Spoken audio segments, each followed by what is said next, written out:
네, 시청자 여러분 안녕하십니까? 디지털 자산 시장 심층 취재 코너 코인레이더 시작하겠습니다. 이번 주 코인레이더에서는 지난달부터 이어져온 국내 가장 큰 이슈 중 하나이죠. 바이낸스 거래소가 국내 거래소 코팍스에 투자한다는 내용과 관련해서 실제 이러한 협의가 진행된 배경 그리고 앞으로의 방향성 등에 대해서 한번 이야기 나눠보는 시간 가져보도록 하겠습니다. 오늘 이 시간 제우스캐피털의 권석준 대표님 그리고 펜버스의 황동우 대표님과 함께하겠습니다. 안녕하세요. 네, 안녕하세요. 예, 반갑습니다. 날씨가 좀 많이 풀렸어요. 네, 풀린 만큼 미세먼지도 좀 많이 따라오네요, 역시. 예, 네. 어떻게 이제 좀 슬슬 봄이 오는 것 같은데 이 디지털 자산 시장에도 봄이 좀 올까요? 제 생각에는 이제 봄을 알리는 태동치고는 굉장히 큰 소식들로 저는 쇄도하는 것 같습니다. 예, 이번 바이낸스의 코팍스 인수 소식이 이번 시장의 봄으로 다가올지 아니면 또 다른 빙하기의 시작일지 굉장히 좀 많이 궁금한 상황입니다.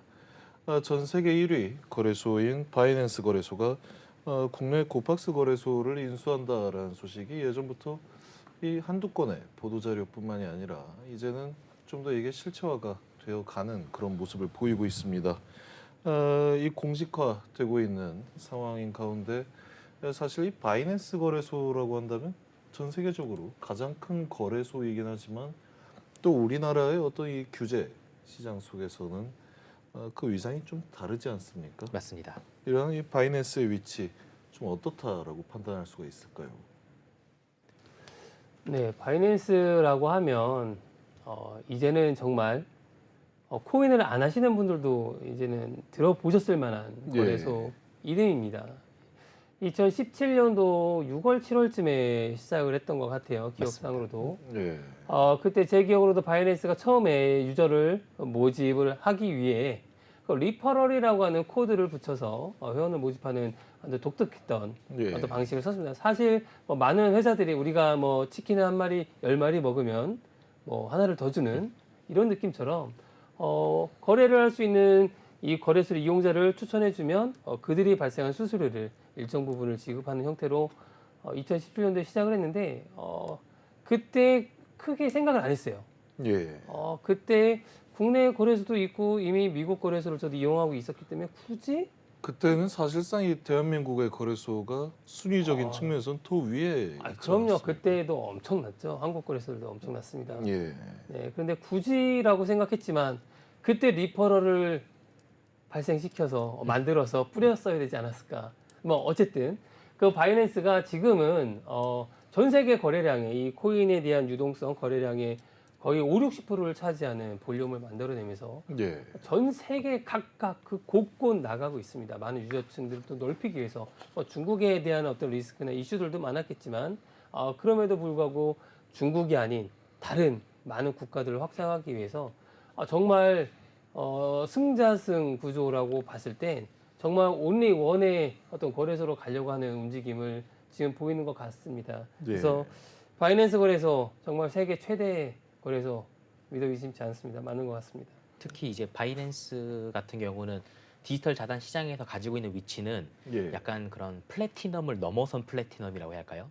예를 들어서 한국의 최대 거래소는 업비트, 미국의 최대 거래소는 코인베이스, 그리고 각 지역마다 쿠코인, 크라켄, 다양한 상위권 거래소들이 있지만 그 중에서도 바이낸스는 좀 굉장히 독보적인 브랜드와 독보적인 위치를 가지고 있는 것 같습니다. 앞서 권 대표님이 말씀해 주신 것처럼 바이낸스가 사실 가장 오래된 거래소는 아니거든요. 사실 엄밀히 말하면 약간 후발주자로서 이미 한국이나 탑 글로벌 거래소들이 이미 자리를 잡고 있는 와중에서 튀어나왔었고, 근데 엄청나게 빠른 속도로 그리고 계속 서비스가 고도화되면 될수록 다시 그 자본을 되투자하면서 지금처럼 이제 현재 글로벌 디지털 자산 시장을 좌우하는 대표적인 공룡 기업으로 자리를 하고 있고, 그러다 보니 이제 해외의 글로벌 커뮤니티들, 예를 들자면 이제는 미국, 캐나다 이런 데가 아니라 아프리카, 중동 이런 어떻게 보면은 디지털 자산 시장이 늦게 들어간 지역들은 전부 다 바이낸스가 1위를 독식을 하고 있는 구조이고, 그걸 통해서 굉장히 유저층이 탄탄해지고 더 두터워지고 있는 시대이긴 합니다. 또 그러다 보니 또 한국 같은 경우는 이제 정부의 규제도 있고 또 한국은 특성상 원화 거래가 은행이랑 좀 밀접하게 협의를 해야 하다 보니 그렇죠. 약간 이제 바이낸스는 워낙 글로벌로는 치고 나가지만 여전히 아마 이 방송을 보시는 시청자분들뿐만 아니라 실제 뭐 테헤란로나 여의도에 있는 디지털 자산 커뮤니티에서는 약간의 또 괴리가 있기도 하는 좀 그런 양분적인 모습을 좀 보이는 것 같습니다. 예.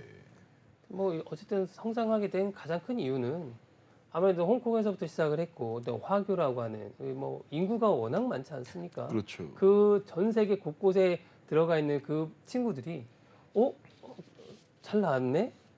그때는 또 이쪽 중국이나 이 대륙권에서 나와 있는 거래소가 조금 또 많이 이슈가 없던 상황이었어요. 그런 시기를 또 굉장히 잘 타고 만들지 않았나. 그 리퍼럴이라는 시스템도 그때는 또 획기적이었거든요. 거래소 입장에서. 예. 그런 분위기를 그때 잘 타지 않았나 싶습니다. 네. 네. 그렇다면 이런 바이낸스 거래소가 국내 디지털 자산 거래소 중 코팍스를 선택한 문제에 관해서 왜 코팍스를 선택을 했을까? 네. 이런 질문이 안 나올 수가 없을 것 같습니다. 사실 업비트나 빗썸 같은 초대형 거래소 그리고 맞습니다. 뭐 속히 말해서 돈을 잘 버는 거래소들이 충분히 있는데 왜 코팍스를 선택을 했을까요? 네, 사실 이제 그러면 이제 최대 글로벌 탑 티어 거래소인 바이낸스 거래소가 예. 국내 시장 진출을 위해서 혹은 국내 거래소의 인수나 투자를 위해서 코팍스를 선택했다는 거가 상당히 좀 독특한 케이스로 받아들일 수 있고 예. 상당히 그 뒤에는 엄청난 전략을 가지고 전략적인 M&A, 전략적인 투자를 단행했다라고 볼 수 있는데 이미 이제 보도 자료가 한국뿐만이 아니라 이제 미국의 코인데스크, 글로벌 블록체인 디지털 자산 커뮤니티에서 계속해서 보도 자료가 나오듯이 코팍스하고 바이낸스 간의 이런 결합 구도 그리고 바이낸스 코팍스를 인수하는 구도가 거의 확립돼 가는 것 같습니다. 예. 이 시청자분들이 좀 아셔야 하는 게 디지털 자산 시장은 다른 주식 시장이나 부동산 시장과는 다르게 변동성이 워낙 크다 보니 사실은 투자를 하겠다고 강행을 한다 하더라도 이런 시장의 변동성 그리고 이런 매각 대금의 불협화음으로 인해서 끝끝내 좀 결렬이 되는 이런 사례들이 빈번히 발생을 하고 있고 특히 최근에는 그 FTX와 바이낸스 간에 사실은 그런 예. 불협화음이 있었다 보니 이번 초기에 이제 코팍스 관련 이야기가 나왔었을 때 상당히 시장에서는 이게 정말 진실성 있는 건지 이런 부분에서 의심이 있었지만 점점 이제 확립이 되는 것 같습니다.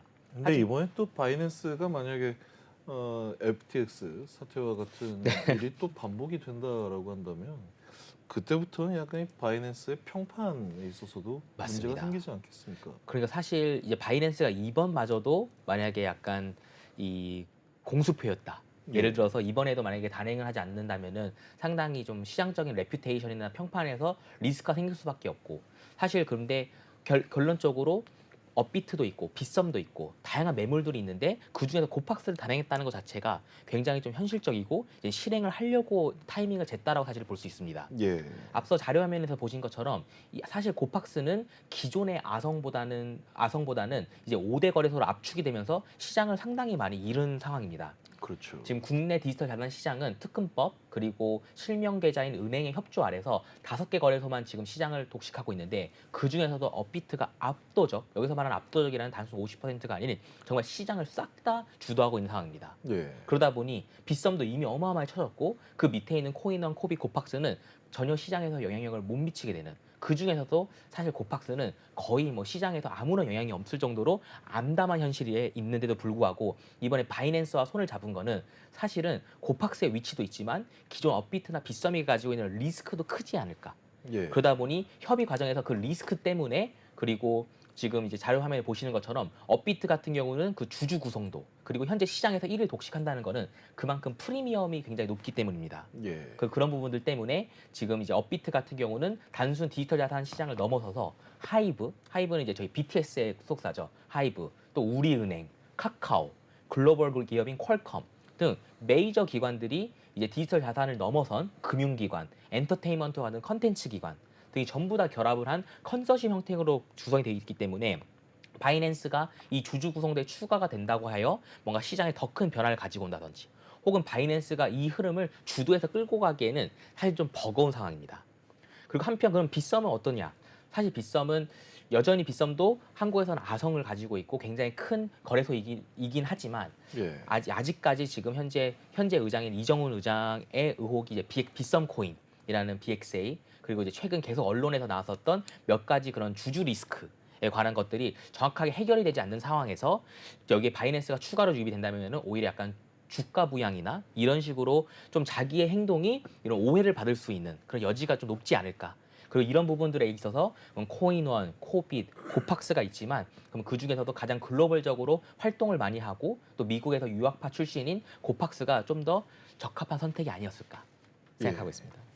사실 이 대한민국의 어떤 기업 운영 관련해서도 예전에 이 어떤 회사 오너 경영에서 이 대주주 당연하죠. 경영으로 네. 좀 많이 변화하는 추세이지 않습니까? 맞습니다. 최근에 어떤 뭐 하이브의 SM 인수라든지 맞습니다. 약간 같은 결로 생각을 해볼 수 있는 그런 문제인 것 같습니다. 고팍스를 인수하게 된 배경에는 물론 이제 시장의 위치도 반드시 따라가겠죠. 유동성이 없는 거죠. 예, 거래량이 안 나오기 때문에 거래소가 거래소를 운영할 운영난이 생긴다. 그래서 작년 11월 달에 이미 고팍스도 이제 유동성에 대한 리스크가 한 번 있었지 않습니까? 그 부분에 맞습니다. 대해서 해결을 원만하게 해나가기 위해선 누군가의 어떤 구원의 손길이 반드시 필요했던 상황이었겠죠. 그러니까 예. 그런 것들을 매의 눈으로 전 세계 글로벌 시장을 바라보고 있는 바이낸스 자호장펑이 놓치지 않을 리가 맞습니다. 있었겠습니까? 야 네, 그래서 이번엔 그거를 이거다. 그럼요. 그래서 잡아야겠구나. 예. 다시 한국 시장을 진출할 시기가 왔다. 그렇게 해서 아마 메이드가 되지 않았을까 생각을 합니다. 이번에는 정말 좀 기대해 볼 만한 게요. 과거에 작년 얘기죠. 작년에 또 바이낸스가 사쿠라 거래소라고 하는 일본에도 진출했지 않았겠습니까? 사쿠라요? 네네. 이 네. 사쿠라라고 하는 이 용어가 좀 사쿠라. 죄송합니다. 이게 맞습니다. 사쿠라 익스체인지예요. 예. 사쿠라네. 벚꽃이지 않습니까? 예. 네.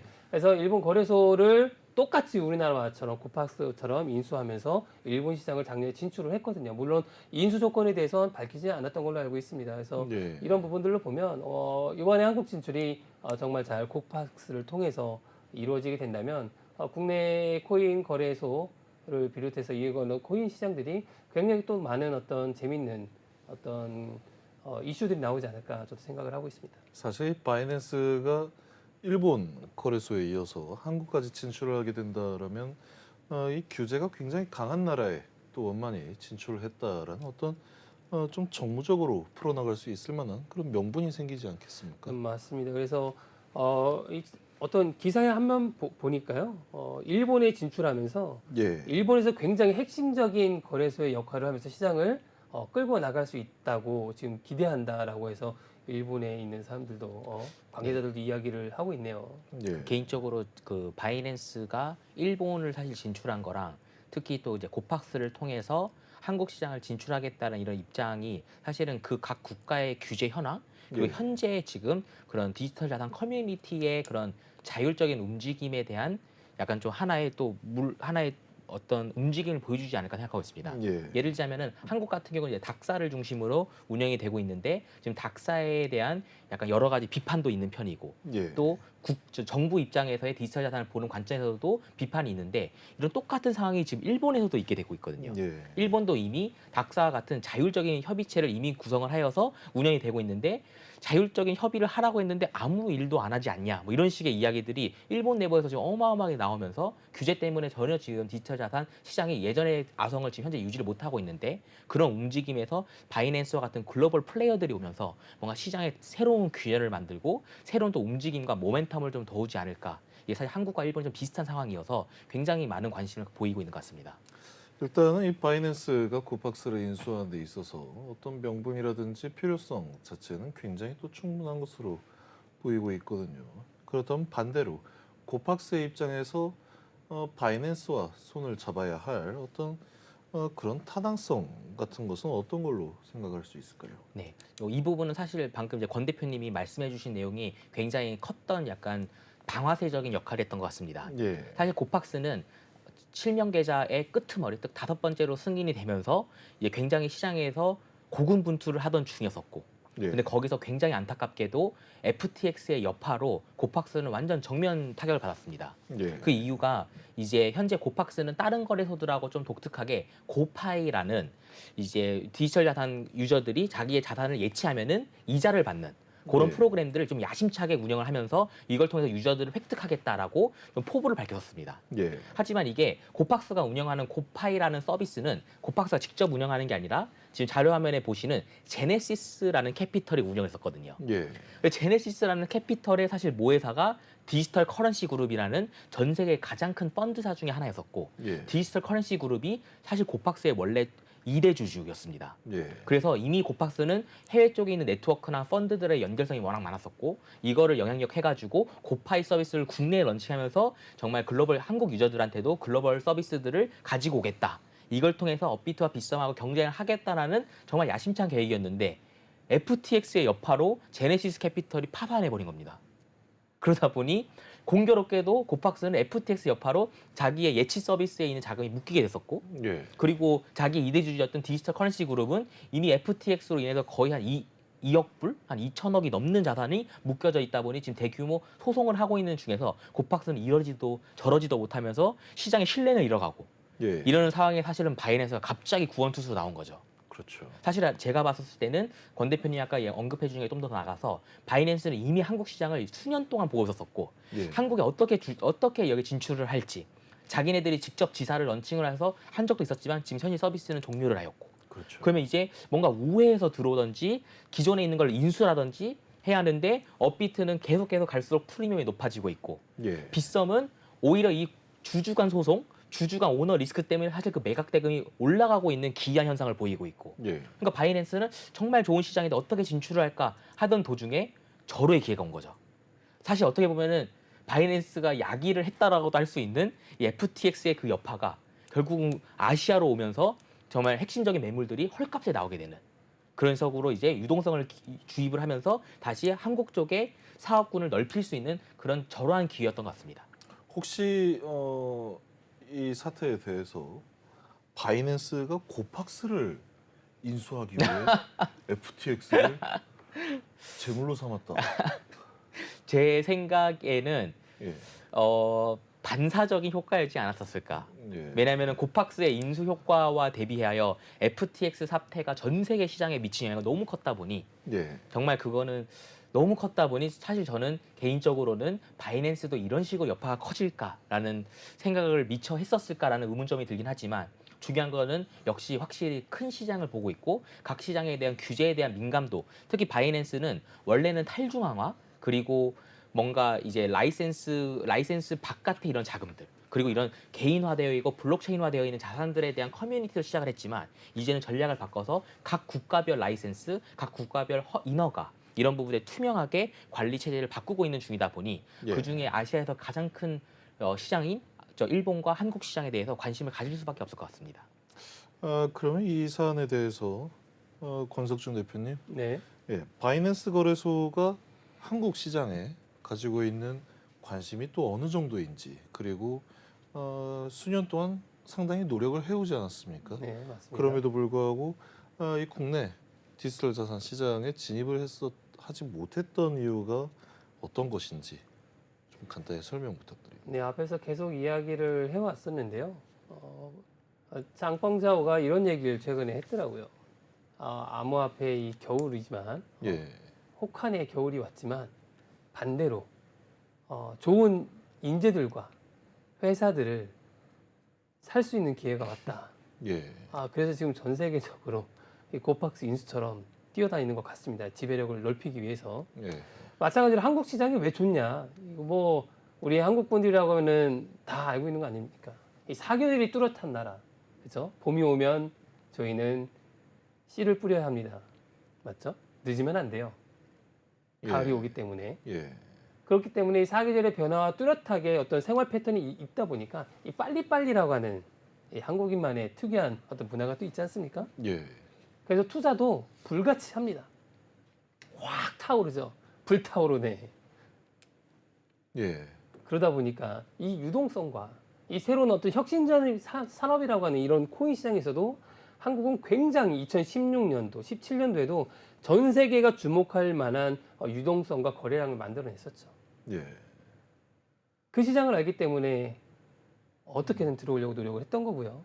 마찬가지로 기회를 보다 보니까 앞서 고팍스의 사태처럼 은행 계좌를 발급받은 거래소가 있어야 되기 때문에 법인도 만들었고 2020년도에 그 이전에도 들어왔었지만 어떤 규제와 또 외국계 자본이 들어오는 거 아니겠습니까? 예. 예, 외국계 자본이 들어와서 국내 금융시장을 뭔가를 움직인다는 뉘앙스는 결코 우리나라가 IMF를 또 맞았었기 때문에 굉장히 좀 민감한 부분들이기 때문에 쉽지 않았다고 봅니다. 하지만 이번에 우회하면서 들어왔기 때문에 정말 이런 어떤 큰 빠르고 볼륨이 빠르게 올라가는 또 거래량도 많이 있었던 이 시장, 한국, 일본도 나갔기 때문에 한국 반드시 잡아야 된다고 생각을 했을 겁니다. 그래서 이번 고팍스를 통해서 바이낸스는 다시 한번 한국 시장에 정말 이제 메이드에서 정말 많은 금융 상품을 만들어서 좀 더 경쟁이 생겨야 발전하거든요. 업비트 독주 체제가 예상이 되기 때문에 고팍스를 통해서 견주할 만한 세력도 생긴다는 건 우리나라에 있는 국내 투자자 여러분들에게도 굉장히 좋은 어떤 투자 상품들, 어떤 이슈들이 나올 거라고 생각을 합니다. 정말 이 바이낸스 같은 경우에 가만히 보면 이 바이낸스 거래소 자체뿐만 아니라 여기에 CEO인 장펑차오 같은 경우에도 참 부지런하다, 굉장히 부지런하다라는 그런 생각이 좀 드는 것 같습니다. 흡사 그런 생각도 들기도 해요. 그 1대1로 사업이라는 얘기를 많이 하지 않습니까? 중국에서. 예, 그러니까 문화를 통해서 외교로 어떤 자금을 조달하고 빈국에 그리고 그들의 문화를 가르치고 언어를 가르치고 있는 사업을 지금 1대1로 굉장히 밀고 있는 또 중국에서 하는 사업인데 예, 금융으로 본다라고 하면 우리나라 이제 달러 패권을 이 중국하고 맨날 무역 전쟁을 하고 있지만 달러 패권에 대해서 도전을 하고 있지만은 쉽지 않지 않습니까? 그렇죠. 가상화폐 시장에서는 또 맞습니다. 뭔가 만들 수 있는 그림이 지금 만들어지지 않을까? 전 세계 곳곳에 지금 우리가 아시아권이라고 한다면 한중일 아니겠습니까? 예, 이미 일본 작년에 들어갔고 이번에 고팍스를 통해서 한국 들어온다고 하면 그다음 바이낸스 이제 베트남 벌써 이제 준비 많이 되고 있지 않습니까? 그러면 이제 베트남이요. 네. 예, 그래서 아마 그런 사업의 일환으로 본다라고 했을 때 중국이 달러의 패권을 무너뜨리지 못했기 때문에 이 디지털 블록체인 업계에서는 이 코인 산업에서는 한번 획을 긋지 않을까 생각을 하고 있습니다. 예, 굉장히 또 여러 가지 좋은 전망 그리고 앞으로 우려된 사항들에 대해서도 잘 설명을 해주셨습니다. 저희는 잠시 쉬었다가 2부에서 계속 이어나가도록 하겠습니다.